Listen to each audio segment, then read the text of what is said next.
Graça e paz. Hoje nós vamos falar sobre cultivar uma mentalidade cristã. Vamos começar com a oração sempre, né? Seu Deus, maravilhoso Pai, nós te damos graças por tudo. Abençoa-nos, Senhor, nesse santo dia, como tem nos abençoado todos os dias de nossas vidas. Mais do que tudo, Senhor Deus, que o Senhor conduza essa nossa meditação, nosso estudo, e que seja o Teu Espírito Santo não só a nos convencer do pecado, da justiça, do juízo, mas, mais do que tudo, a nos fazer compreender cada vez mais a Tua palavra e fazer-nos viver a cada dia tratando nossos corações e mentes. É o que te peço e já te agradeço em nome de Jesus. Meus irmãos, nós, na semana passada, falamos sobre a palavra de Deus e eu vou começar hoje com um pequeno, mas é um resumo mesmo, um resumo do resumo, né, sobre a da semana passada. E, mais uma vez, só lembrando, curtam, compartilhem, se inscrevam em nossas mídias sociais, né? Isso é muito bom. Isso dá a tal da relevância e termina outras pessoas também assistindo, e isso dá extensão. Vai ser muito bom. Enfim, porque eu me esqueço de pedir isso sempre. Falamos sobre a palavra, sobre a inspiração, basicamente sobre suficiência. Falamos de inerrância, falamos de autoridade, mas basicamente de suficiência. E aí eu queria ler um trecho de uma teologia sistemática muito interessante. Eu estou fazendo propaganda de livro, né?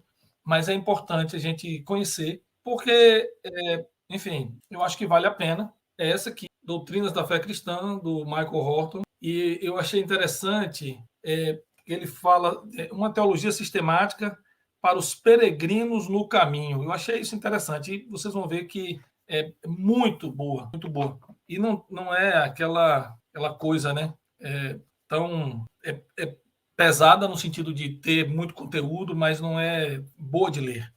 E a respeito da palavra, o autor diz o seguinte, que Timóteo, lá na segunda carta de Timóteo, no capítulo 3, 15 e 17, ele é falado para ele meditar nas escrituras, ele digerir as escrituras, né? E o autor ele diz que toda vez que a gente fala em ensino, repreensão, que a palavra é útil, a gente não pode esquecer que ela é soprada por Deus e útil para os propósitos para os quais Deus a intencionou. Então, a gente falou da fonte e a intenção de Deus. Isso significa que a Escritura não apenas funciona como palavra de Deus muitas vezes, vírgula, mas é a palavra de Deus em virtude da sua fonte ou sua origem. Ela parte do Pai, tem o seu conteúdo no Filho e sua inspiração pelo Espírito. E aí ele, fazendo toda uma explicação, no fim ele diz, embora o Espírito seja o juiz da nossa fé, e de fato o Espírito Santo é o juiz da nossa fé e prática,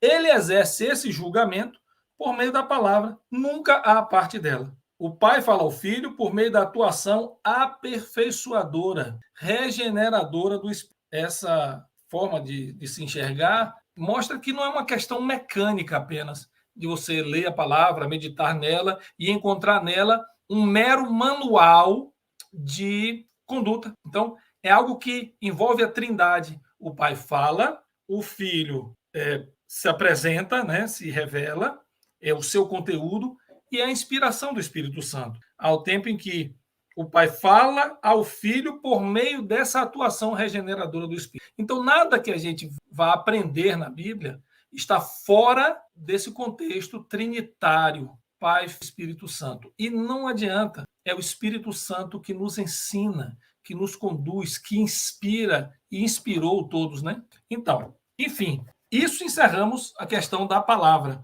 E é importante a gente entender que o pensar biblicamente é, antes de tudo, ter essa condução do Espírito Santo. Pensar biblicamente é ser conduzido pelo Espírito Santo para a palavra e todo o seu entendimento. Essa é a condução. Mas aí quando você pensa em cultivar uma mente ou uma mentalidade bíblica, e a gente já pensa assim, bom, mas vou tratar de quê? Especificamente daquilo que é a sua parte mais interior. E quando falamos em mente na Bíblia, não falamos somente em mente, falamos em mente e coração. Existem vários conceitos de mente. E do ponto de vista das ciências humanas, da filosofia, etc., você tem vários conceitos de mente. Tem filosofia da mente, psicologia, você tem psiquiatria, você tem neurociências, você tem uma série de ciências que abordam a questão da mente. É claro que cada uma delas tem sua peculiaridade, eu não sou especialista em nenhuma delas, mas eu fui pesquisar, fui estudar, e o que eu vi que há de comum é que a mente é tudo aquilo, vamos dizer assim, a parte imaterial, né, porque você pensa em cérebro, e você pensa em conexões nervosas, sinapse, neurônio, isso é cérebro, né? Aí você vai na psicologia, você começa a pensar em comportamento, emoções, mas você também pensa em inteligência, em aprendizado, em entendimento, em cogitar, no sentido de refletir, e não só refletir, como também responder a estímulos. Então, a mente está envolvida com tudo que diz respeito à emoção, memória, entendimento, inteligência, sentimento, dor e toda sorte de cognição. E aí a gente olha e diz assim, mas e o que a Bíblia, o que é que diz?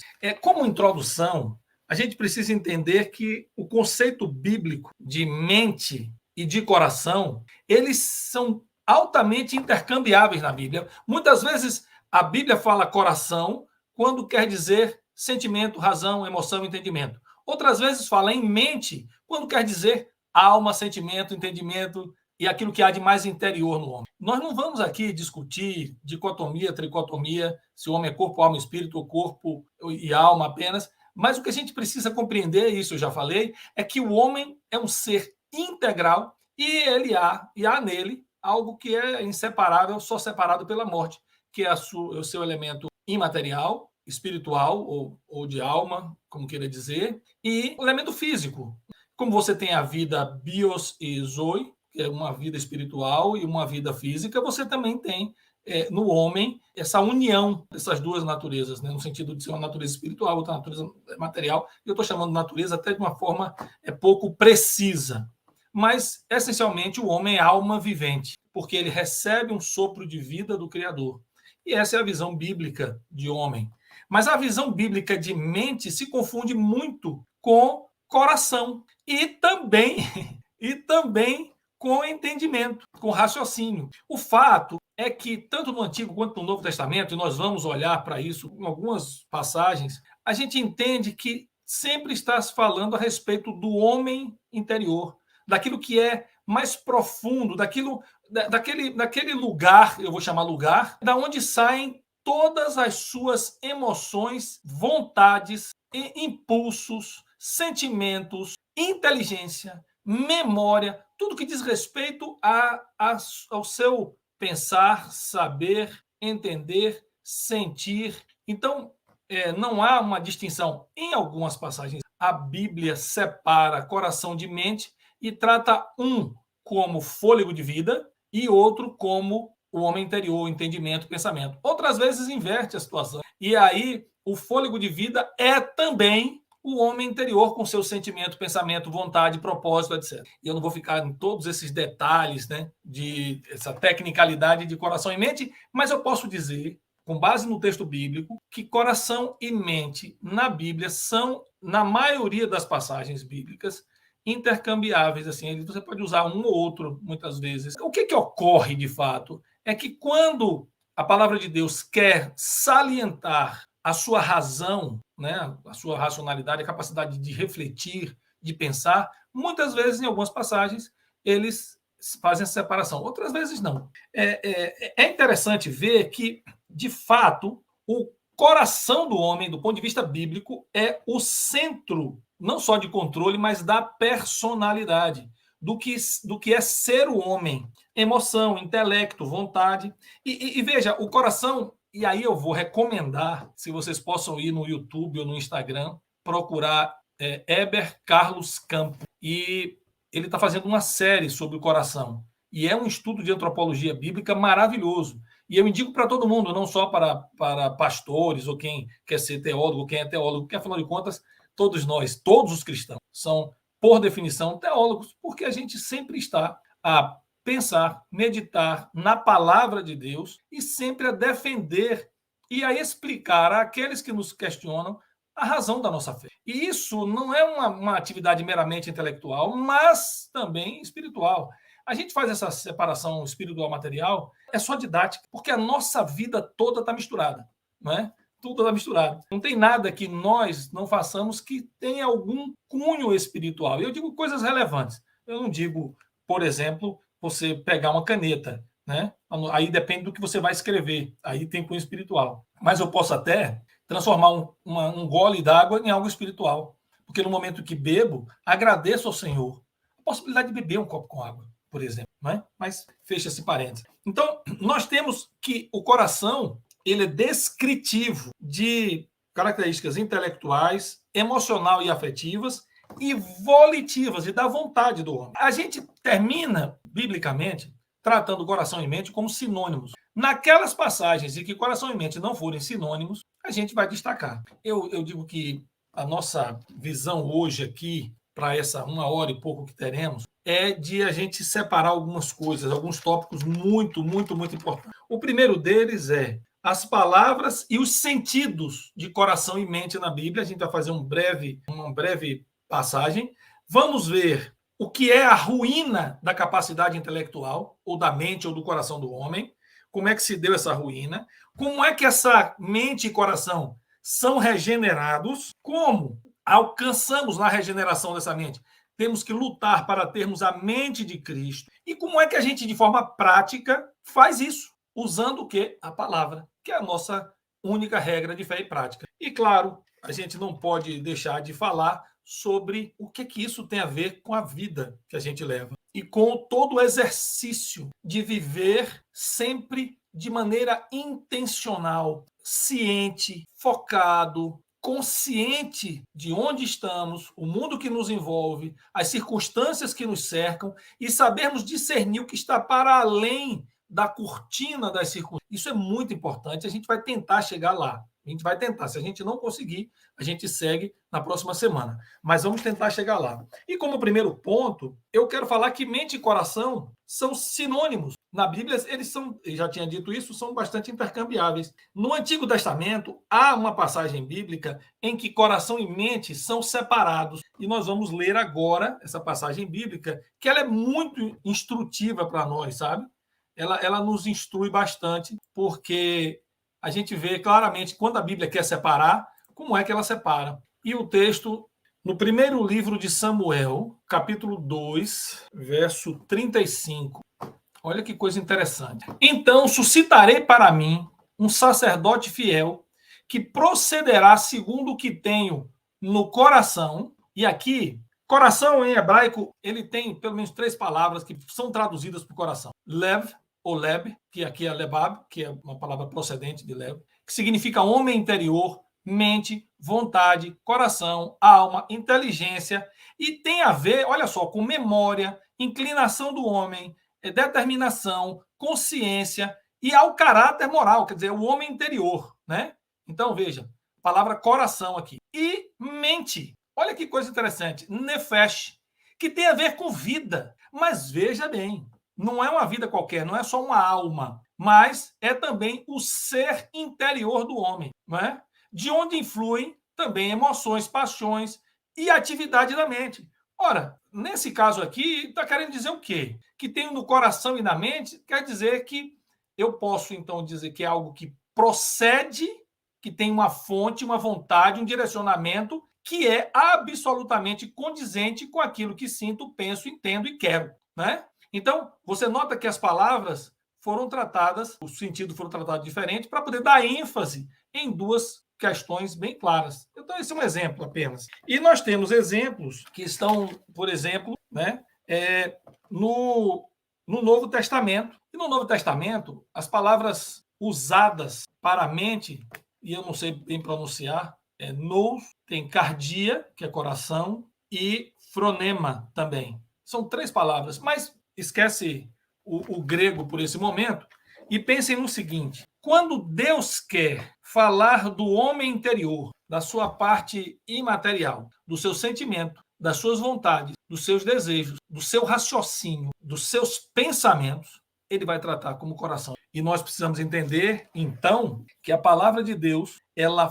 fortalece o sentido de que há um homem, o ser interior, você pode chamar de espiritual, que é o que move a sua vida. E lá estão depositados, ou de onde saem, todos os seus sentimentos, pensamento inteligente, capacidade, e enfim, né? Esse mover. Bom, A gente precisa entender que o conceito que nós recebemos por herança latina, católica, é de que o homem é razão, como uma distinção dos outros animais. E eu não vou entrar aqui na discussão do conceito grego de razão que separa o homem dos outros animais, porque esse conceito, mesmo difundido pela teologia católica, terminou fazendo um descolamento entre a razão do homem e o seu sentir, pensar e querer. E é claro que a gente intuitivamente trata isso como se a razão fosse aquilo que nós analisássemos a partir de parâmetros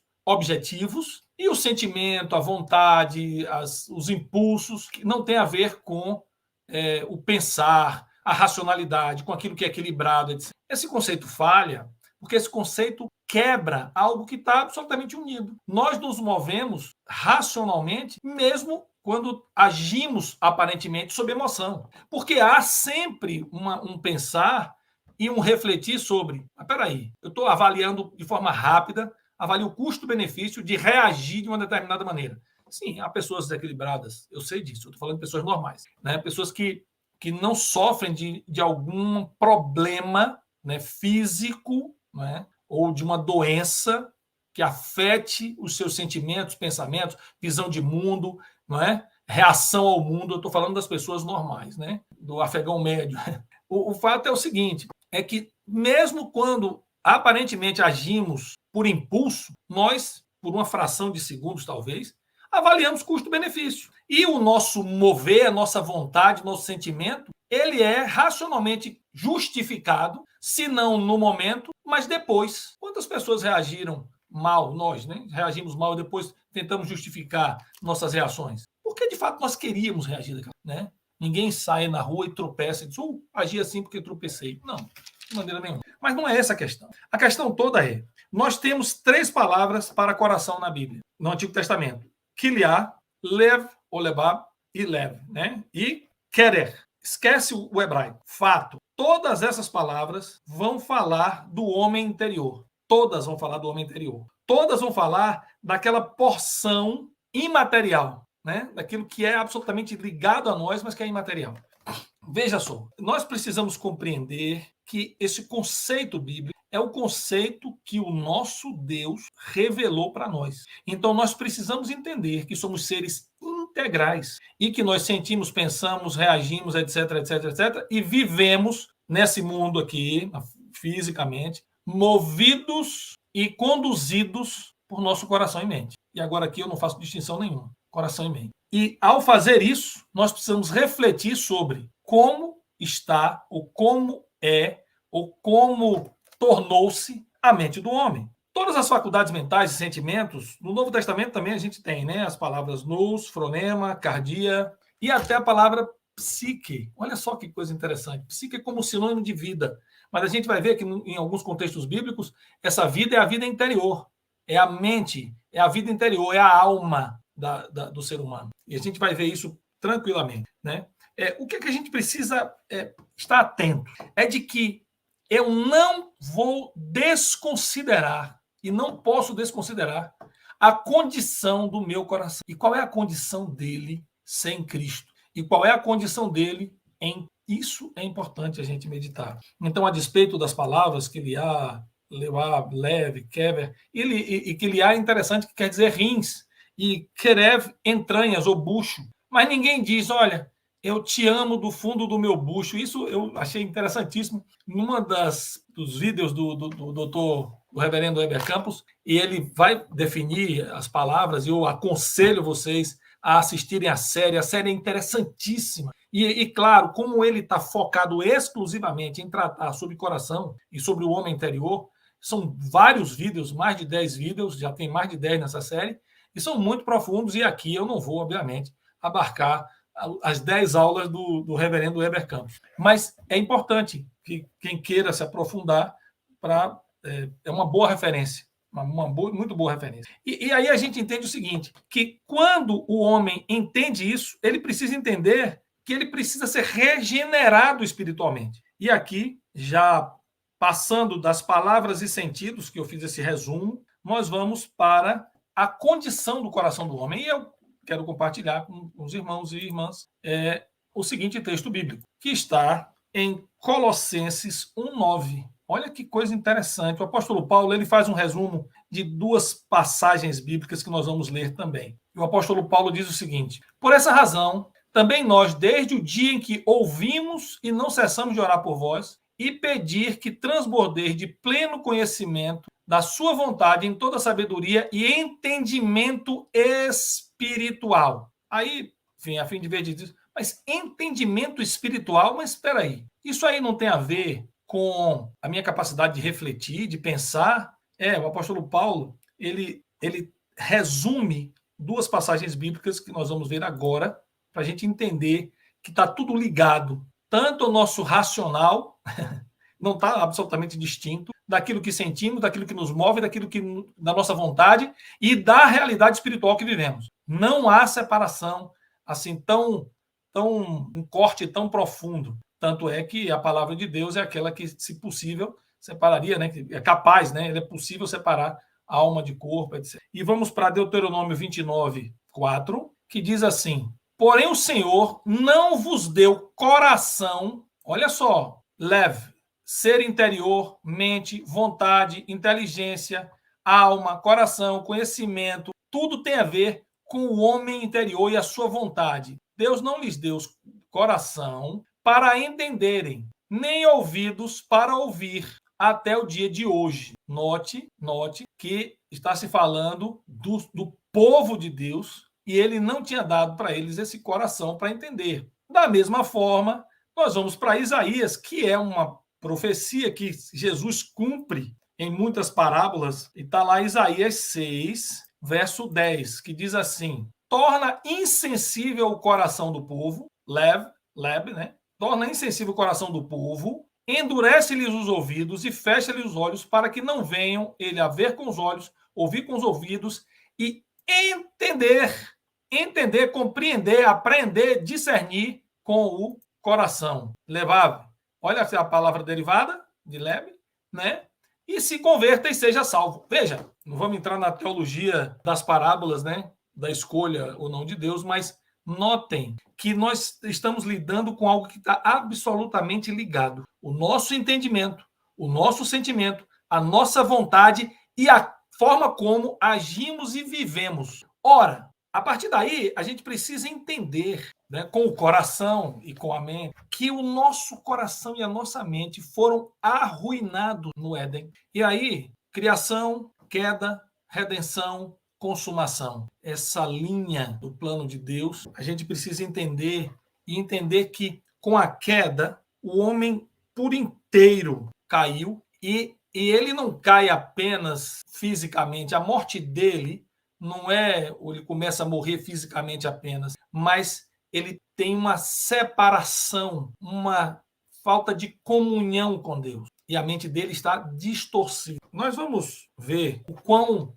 é decaída a mente humana em duas ou três passagens. E eu quero aqui partilhar com os irmãos o seguinte: observem que se a gente der margem para pensamentos ruins, nós não conseguimos, assim, de pronto, deter a linha de maldade ou espiral descendente de maldade até na nossa mente concluirmos a maldade, ainda que a gente não realize. Mas por que isso? Porque nós, filhos de Adão, antes de Cristo nos alcançar, antes de termos a nossa mente e coração regenerados, lembram de Jeremias? O Senhor Deus disse que ia, e Ezequiel, né? Ezequiel diz, né? Tirarei o coração de pedra, colocarei um de carne e escreverei nele a minha palavra. Lembram disso? Pois é. Então, nós precisamos ter essa percepção e essa consciência de como voa para o mal a mente e o coração decaído. E aqui a gente precisa entender que no Éden não foi uma mera desobediência. Envolvia vaidade, ambição, autonomia e, mais do que tudo, usurpação, porque agora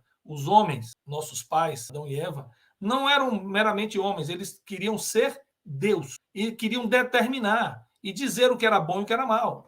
Minimamente, foi uma curiosidade do tipo, vou testar para saber se o que ele disse, o Senhor disse, é verdade. Então, vou testar, vou avaliar isso aí. Ou seja, se repete hoje em dia o mesmo pecado, né? A vaidade, a ambição, o querer ser Deus, querer ser senhor da sua própria vida, e não só você ter as rédeas da sua vida como homem e mulher responsáveis, etc. Não, não é isso.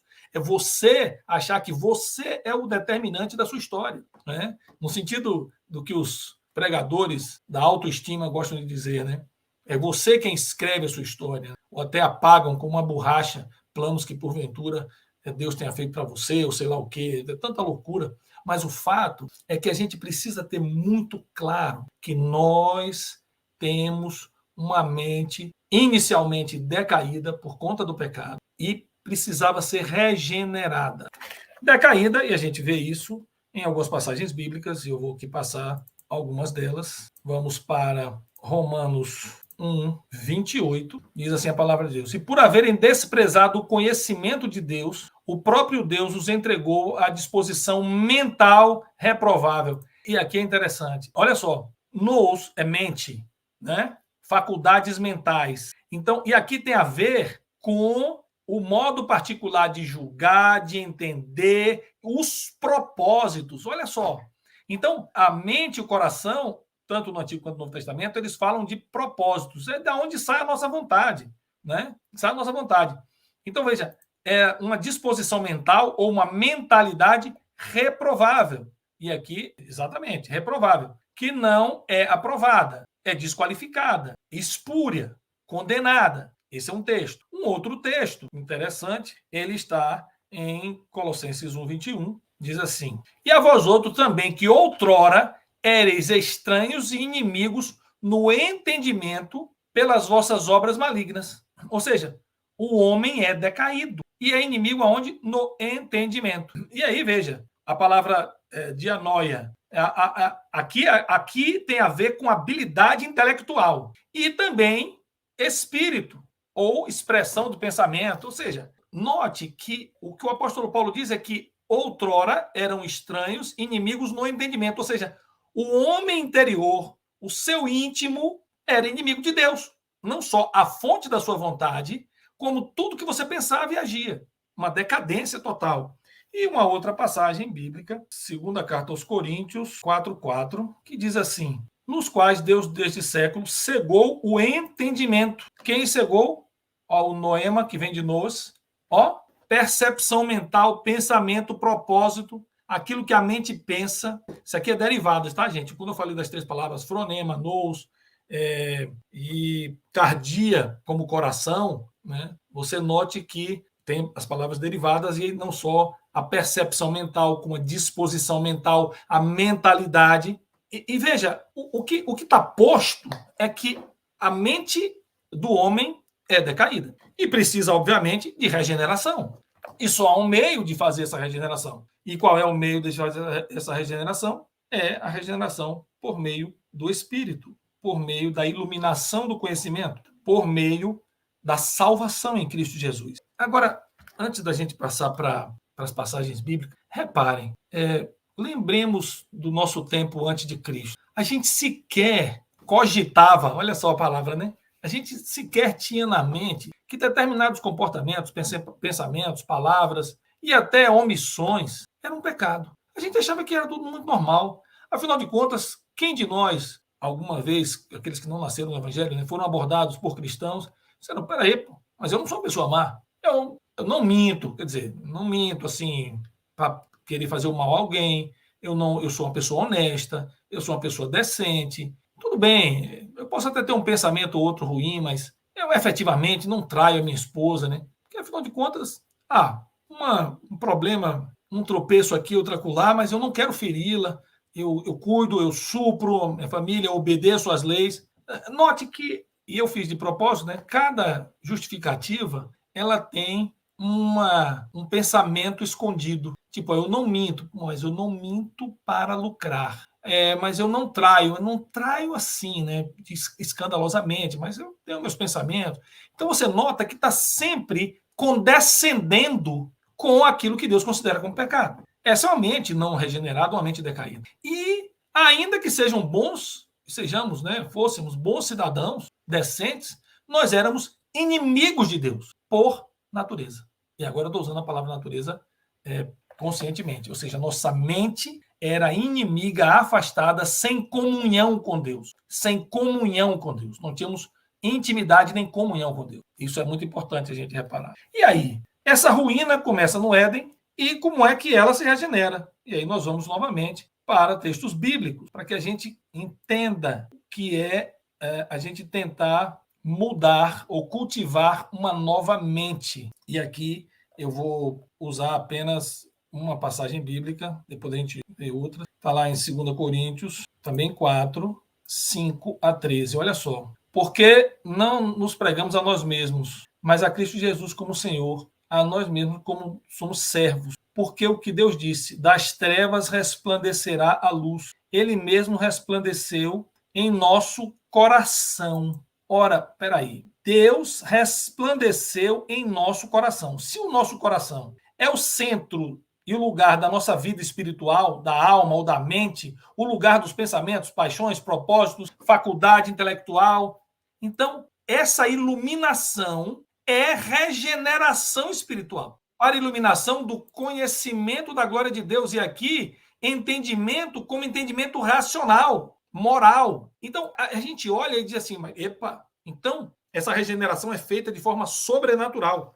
E o apóstolo Paulo resume bem isso também na segunda carta aos Coríntios, no capítulo 11 e no verso 3, ele diz assim, mas receio que assim como a serpente enganou a Eva com a sua astúcia, assim também sejam corrompidos a vossa mente, se a parte da simplicidade e pureza devidas a Cristo.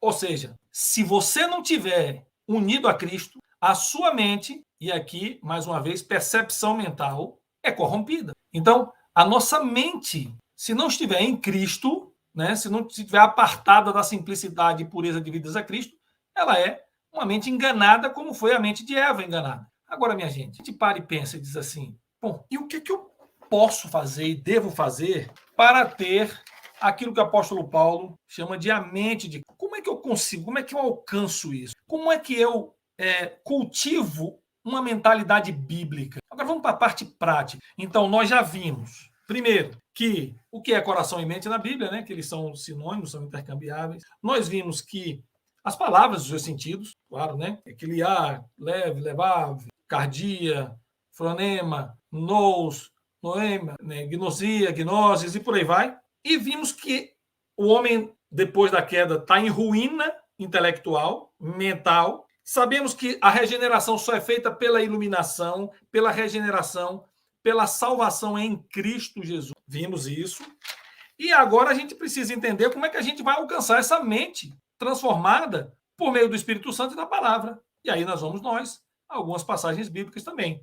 A primeira está na primeira carta aos Coríntios. É interessante, e eu quero que vocês podem reparar, o apóstolo Paulo lidou com isso de uma forma muito, muito intensa. Porque o apóstolo Paulo lidou com pessoas que tinham uma vida licenciosa, de licenciosidade absurda, né? Culturalmente era uma loucura, principalmente os coríntios. Um porto, uma cidade cosmopolita, uma miscelânea cultural terrível, muita idolatria, muita prostituição, tinha de tudo. Então, aquela igreja, os homens e mulheres daquela igreja vêm para Cristo e precisavam ser ensinados, e eles tinham que abrir os olhos a respeito da vida que eles levavam antes e como agora Cristo estava transformando a vida de cada um deles. Então, na primeira carta aos Coríntios, capítulo 2, verso 16, o apóstolo Paulo diz o seguinte: pois quem conheceu a mente do Senhor? E aqui a gente vê, né? Também a mente no sentido do que há de mais profundo e espiritual em Deus, no Senhor, que o possa instruir. Nós, porém, temos a mente de Cristo. E aqui, mente é o nous, né? Que é esse homem interior, esse modo particular de pensar e julgar. Os nossos propósitos agora são como os propósitos de Cristo, mas isso não é suficiente para eu entender como é ter a mente de Cristo. Eu preciso voltar ao apóstolo Paulo, também numa outra passagem bíblica, que está em 2 Timóteo 3, 16 e 17, e notem o seguinte: Toda a escritura é inspirada por Deus e útil para o ensino, para a repreensão, para a correção, para a educação na justiça, a fim de que o homem de Deus seja perfeito e perfeitamente habilitado para toda boa obra. Então, eu preciso entender que eu fui iluminado, regenerado, meu coração foi transformado, eu agora tenho uma mente regenerada e, portanto, eu posso ir às escrituras e aprender delas. E mais do que isso, e além disso, vamos lá para a segunda carta do apóstolo Pedro, capítulo 1, verso 3, que diz o seguinte: visto como, pelo seu divino poder, nos têm sido doadas todas as coisas que conduzem à vida e à piedade, pelo conhecimento completo daquele que nos chamou para a sua glória e virtude. E aí, eu quero colocar aqui a vida como a vida espiritual. Aqui é aquela vida interior, a vida imaterial, né? Uma vida espiritual. Quer dizer, nós agora somos vivos espiritualmente. E aqui o conhecimento completo, epignosis, é conhecimento preciso, correto, coisas éticas, sinônimo do que é correto. Então, e epignosis vem de gnosis, que é saber, conhecer, pensar. Então, note que nós somos transformados por Deus. E a nossa mente é transformada a cada dia e nós meditamos na palavra e o divino poder vai nos transformando e nos conduz à vida e piedade. Né? Isso é importante. E a gente pensa assim, bom, mas e aí? E o que eu faço assim na prática, pastor? Além de meditar na palavra, a gente precisa meditar em 3 áreas na Bíblia: a respeito de Deus, a respeito da sua palavra e as obras de Cristo. E por que eu estou separando somente nessas 3 coisas? Porque tem tanta coisa para a gente pensar. Porque, na verdade, nós precisamos saber qual é a fonte do saber, do entender, da verdade, do querer. Porque, afinal de contas, nós desenvolvemos nossa salvação, como diz lá em Filipenses, mas é em Deus que está o querer e o realizar. Então, existe o meu caminhar, né, salvo, eu aprender, me santificar, buscar de Deus. Mas eu tenho que ter, já que eu tenho uma mente liberta, iluminada, e aqui eu estou também tratando como sinônimos, iluminação e regeneração. Veja bem, eu estou tratando como sinônimos, a gente pode tratar de forma separada, e aí são mais outras tantas contra os nossos. Mas estou tratando aqui, do ponto de vista didático, como sinônimos. E veja bem, o que eu devo fazer? Ora, passagem muito conhecida. Primeira coisa, vamos para Filipenses 2, 5 a 8. Olha que legal. Tende em vós o mesmo sentimento que houve também em Cristo Jesus, pois ele, subsistindo na forma de Deus, não julgou por usurpação ser igual a Deus. Antes, a si mesmo se esvaziou e, assumindo a forma de servo, tornando-se em semelhança de homem e reconhecido em figura humana, a si mesmo se humilhou, tornando-se obediente até a morte e morte de cruz. Ora, se ele, Deus encarnado, o Logos, o Verbo divino, se humilha e é humilde e obediente, eu tenho que começar por aí. Obediência e humildade. Uma mente humilde é necessariamente uma mente conduzida e guiada pelo Espírito Santo de Deus. Porque Deus resiste ao soberbo. Então, uma mente soberba não pode estar sendo guiada pelo Espírito Santo de Deus. Esse é um ponto. Segundo ponto, Filipenses 4, 8. E aqui é algo que a gente é capaz de fazer. Finalmente, irmãos, tudo que é verdadeiro, tudo que é respeitável, tudo que é justo, tudo que é puro, que é amável, de alguma boa fama, se alguma virtude há, se algum louvor existe, seja isso que ocupe o vosso pensamento. Ó, logizomai, de você, lógica, né? De você raciocinar, de você refletir. Tudo isso que você precisa refletir, considerar, só pesar. Se algum louvor existe, que isso ocupe o vosso pensamento, que também aprendestes, recebeste e ouviste de mim, em prática com Deus, será convosco e tal. Então, precisamos colocar o que é justo, o que é bom. Existem coisas que a gente precisa abrir mão. Eu já falei isso aqui, vou repetir. Houve momentos em que eu, já cristão, gostava de assistir alguns vídeos, porque eu tinha alguns amigos policiais, eu entrava tinha um grupo policial, e aí eu ficava recebendo uns vídeos, rapaz. Claro, os policiais vencendo, né?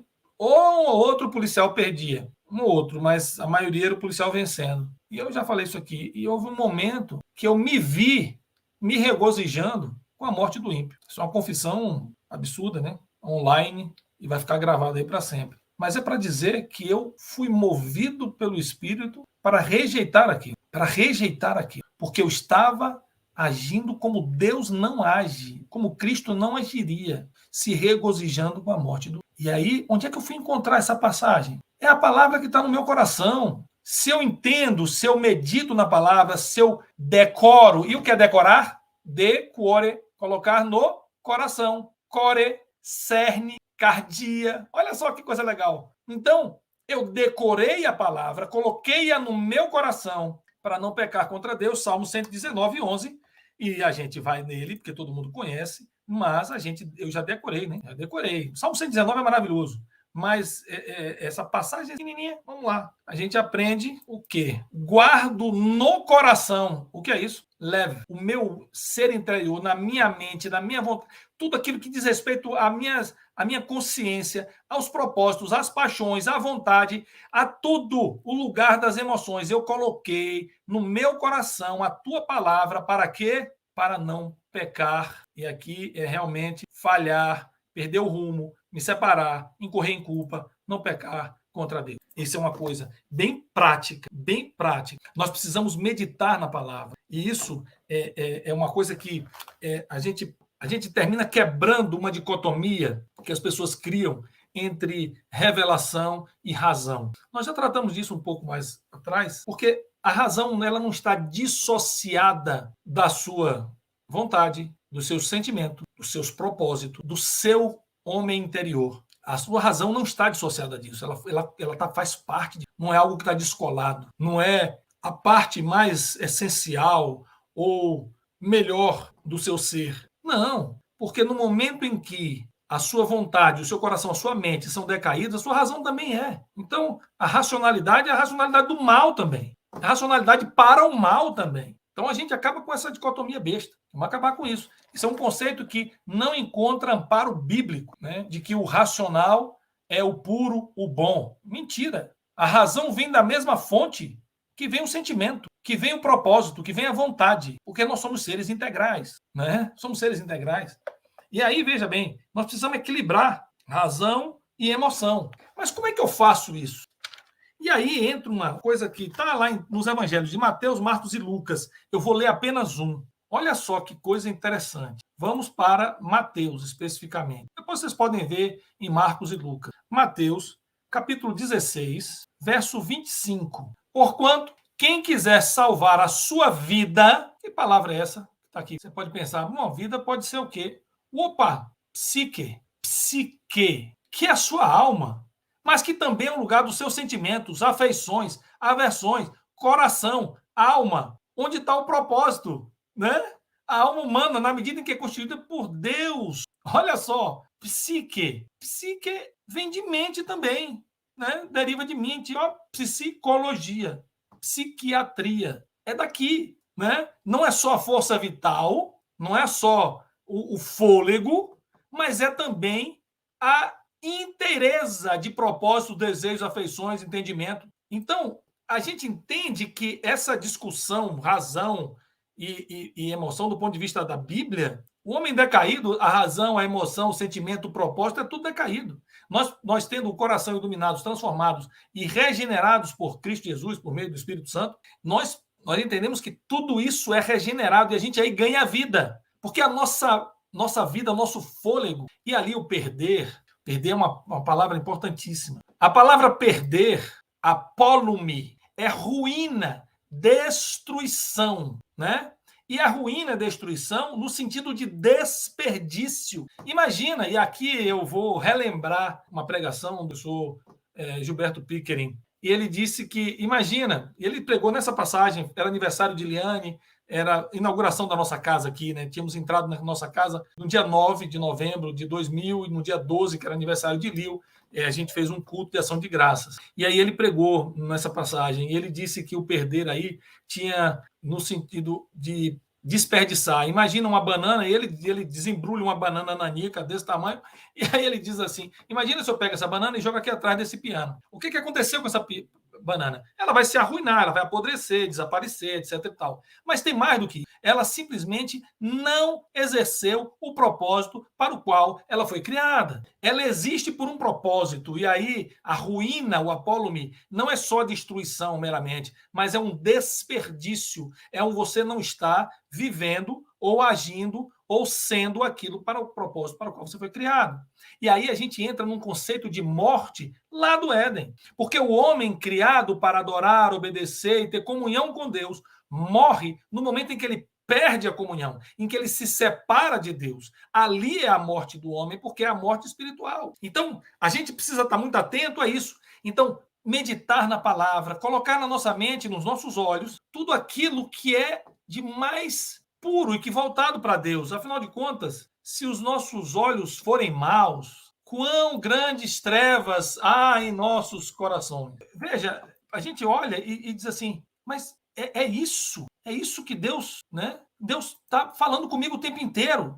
E vamos lá para o texto de Mateus 6, 22 e 23. Diz assim, são os olhos a lâmpada do corpo. Se os teus olhos forem bons, todo o teu corpo será luminoso. Se, porém, teus olhos forem maus, todo o teu corpo estará em trevas. Portanto, caso a luz que há em ti sejam trevas, grandes serão trevas. Em ti, aonde? Em mim, não é? E no meu corpo, tudo. E não é somente aquilo que eu, não é apenas a coisa tátil, mas a palavra aqui é soma, é o corpo vivo, o corpo vivo. E aí eu olho, mas se são a lâmpada, ele está iluminando, trazendo luz e também refletindo luz ou não. Então, se eu tenho que pensar e me alimentar com coisas que enriqueçam o meu coração e os meus olhos, eu preciso, para cultivar uma mentalidade bíblica, ter uma mente voltada para as coisas de Deus. Não há razão para nós criarmos uma outra teoria. E aqui eu quero chamar a atenção de todos nós, né? Para que a gente esteja atento e sejamos intencionais nos nossos pensamentos, palavras e atos. E sermos intencionais é estarmos conscientes do que estamos fazendo. Nós temos já o nosso coração e mente iluminados, transformados. Então agora já temos vida em Cristo Jesus. E esse processo até a glorificação é um processo em que nós temos que caminhar nas boas obras que ele preparou para a gente. Nós somos recriados. E isso é importante. Por isso, cultivar uma mente bíblica, né, é a gente estar o tempo inteiro guiados pelo Espírito Santo. Então, cultivar uma mente bíblica é estar guiados pelo Espírito Santo, meditando na palavra de Deus e fazendo aquela palavra por meio do poder do Espírito Santo, revestidos e transformados nele, fazermos a nossa vida caminhar nesse padrão de Deus. Não sabeis que vosso corpo é templo do Espírito Santo? Então, há aqui um sentido de você adorar a Deus por meio do seu corpo. E o seu corpo não é somente o seu corpo, é a soma de tudo. É corpo e alma, é corpo, alma e espírito, como queiram. Mas o fato é que você, esse ser integral, com o homem interior e mais o seu corpo, a sua vida física, formam o ser que é a alma vivente que Deus criou. E a gente precisa estar o tempo todo ligado em comunhão com Deus, porque é a comunhão que nos dá vida. Por isso, vamos lá, só repetindo, mente e coração como sinônimos de homem interior. E vejam, assim como o olho, o rosto olhando na água, é o rosto que você vê na água, o coração do homem é o homem. Provérbios 27, 19. Só para lembrar. Como na água o rosto corresponde ao rosto, assim o coração, que é o homem interior, o ser interior, do homem ao homem. Ou seja, o homem é também o homem interior. Então vamos aqui aos comentários, que foram muitos. Vamos lá, os comentários. Marcos Oliveira. Muitas vezes o coração do homem torna-se o seu pior inimigo. Sim, o coração do homem é enganoso, pastor Marcos. O senhor tem toda a razão. Exatamente, é o nosso pior inimigo. Por quê? É o inimigo de dentro, né? Exatamente. Quais são os nossos inimigos? O mundo, o inimigo mesmo e o quê? E a nossa carne, né? Quem mais aqui? Claudete, a mente é parte onde temos a capacidade de pensar, é onde temos o centro das emoções. Se não tiver sangue na nossa mente, para. Por isso a mente e o coração caminham juntos. Do ponto de vista físico, perfeito. E mais, do ponto de vista da raiz das emoções, ou de onde procedem a vida, e a vida aqui, lembra da psique? Né? É do coração que procede a vida. Ó, a psique. Se tivermos uma mente sadia, teremos um corpo sadio, sim. É o mensano em corpo sano, que é uma verdade. Isso é verdade também. Podemos utilizar o verso que diz, não sou eu, mas Cristo vive em mim. Então podemos ter uma mente modificada. Perfeito, Maria Ângela, perfeito. A vida que agora vivo, não mais eu vivo, mas Cristo vive em mim. E é nele que nos movemos, existimos e vivemos. Perfeito. Dalila venceu o Fortão quando este lhe entregou o coração, verdade. Pastor Marcos, o coração, a mente, o desejo, foi lá e foi escravizado. O fato de não termos nenhum distúrbio psíquico, emocional, não significa ter uma mente espiritual. Verdade, irmã Claudete, porque a mente, se não tiver em Cristo, é uma mente decaída. Meus irmãos, agradeço a Deus pela oportunidade que tivemos de falar disso aqui. E vejam, cultivar uma mente, uma mentalidade bíblica é, antes de tudo, estar sob o governo, o senhorio de Cristo, sendo guiados pelo Espírito Santo para a palavra e pela palavra. Pela palavra, tá bom? Deus abençoe todos. Um forte abraço. Mais uma vez, agradeço a Deus por essa oportunidade e até a próxima. Deus abençoe.